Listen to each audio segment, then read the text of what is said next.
behind that. How does that compete with XRP? So, a lot of these large fintechs and social media platforms are absolutely going to launch their own stablecoin, and it may even be consumer facing. The downside of the stablecoins that they issue for consumers, you're not going to be able to earn interest on it.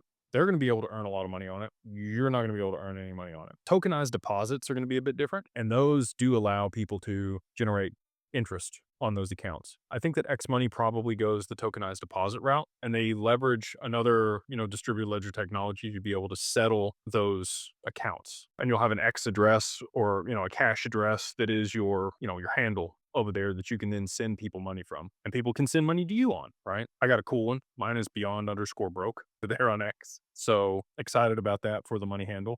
But all that being said, there's going to need to be a value transfer mechanism between counterparties. If both parties want to receive the same thing and they're inside the same infrastructure, you probably don't need an intermediary. You'll still need something for intra bank settlement, which the stable coins that they're going to issue will facilitate. But if it's inter, so if I'm sending from X to Facebook or Facebook to Google or to my Apple wallet or whatever, there's going to be, a neutral bridge asset that value flows over, which I do think will be Hyperledger or probably XLM in a retail capacity or merchant services capacity. For back-end settlement for institutions and markets and derivatives, that's where XRP shines. So, I think that's the differentiator. I think that the majority of consumers will be using Hyperledger BOSU or another derivative of Hyperledger. And it's really not even competition in my mind because there's really not anything else that can compete with XRP for back-end settlement of, institutional flows.